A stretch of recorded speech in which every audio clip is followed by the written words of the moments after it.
Ah, tá certo. E professora, tem alguma coisa, o fato dessas doenças serem mais suscetíveis a algumas pessoas, né? Tem alguma coisa a ver com o fato genético, né? Os pais têm a ver com isso, dos filhos serem mais suscetíveis a essas doenças, ou não tem nada a ver? Algumas doenças respiratórias podem ser transmitidas através, né, de pai para filhos, né? Uhum. Entretanto, essas doenças de inverno, né, elas são adquiridas principalmente de pessoa para pessoa, né? Exatamente, e também outro fator é a exposição a fatores alergênicos, né, que são então poeira, mofo, né? E o próprio o ar seco e frio também é bastante irritante à via aérea.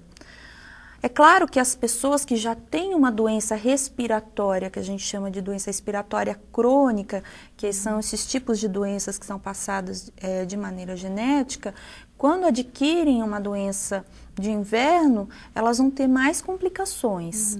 Né? Não,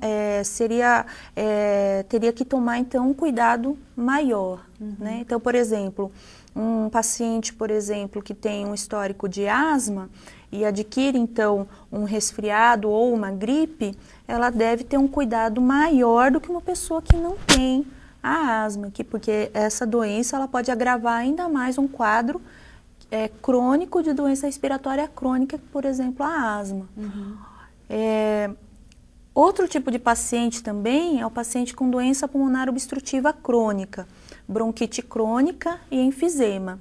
Então, já numa faixa etária de pessoas mais adultos ou idosos, né, que tem mais essa patologia. Então, esses pacientes, ao adquirirem uma infecção ou uma doença de inverno, seja uma sinusite, uma rinite ou uma gripe, elas também devem tomar um cuidado maior do que uma pessoa que não tem a doença pulmonar crônica. Professora, a senhora disse que as crianças e os idosos, eles são mais suscetíveis a essas doenças, né? Porque esses tipos de pessoas, eles são mais sensíveis a essas doenças. Exato. É por uma questão de imunidade, né? Nós temos os dois polos, né? A criança na sua fase de crescimento e desenvolvimento, né? Ela não tem uma imunidade, ela ainda está em formação, né? Também no seu sistema imunológico.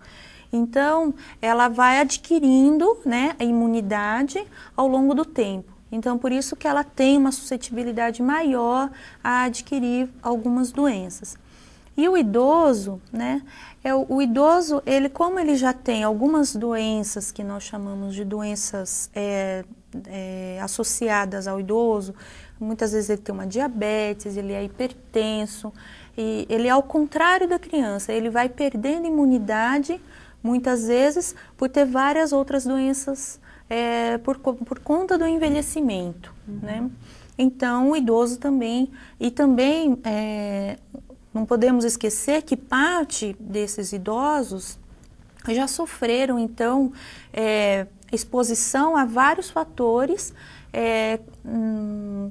que eu posso dizer, vários fatores irritantes, né, ao sistema respiratório. Alguns deles fumaram, né, usaram muito tempo cigarro, outros foram expostos por questões de trabalho, a muita poluição. Então, tudo isso faz com que tenha, então, uma diminuição na sua imunidade, bem como aqueles adultos ou idosos que fazem uso de algum tipo de droga ou algum tipo de... ou fazem o consumo de álcool também. Então, isso tudo diminui a imunidade do idoso. Né? Vai depender muito também de como foi, né, o processo de envelhecimento de cada um.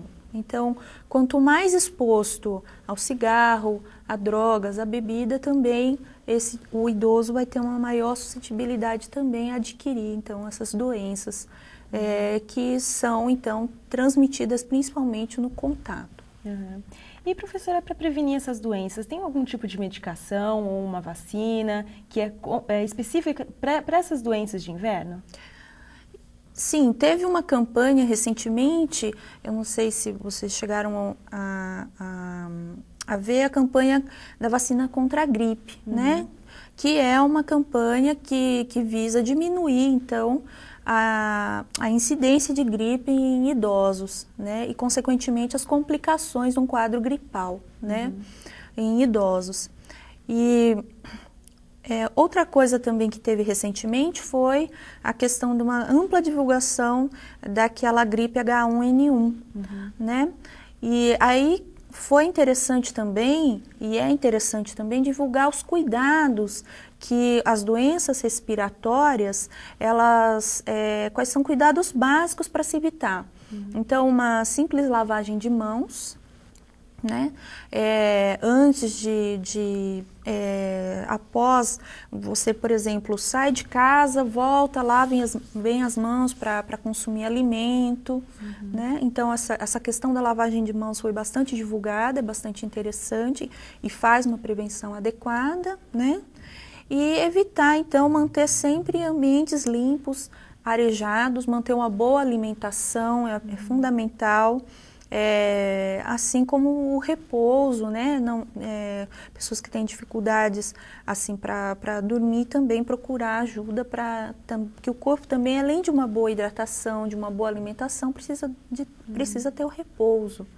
Né? Então, se você tem um organismo bem cuidado, né, que a gente chama de autocuidado, se você tem um bom autocuidado, você diminui muito a chance de adquirir essas doenças de inverno.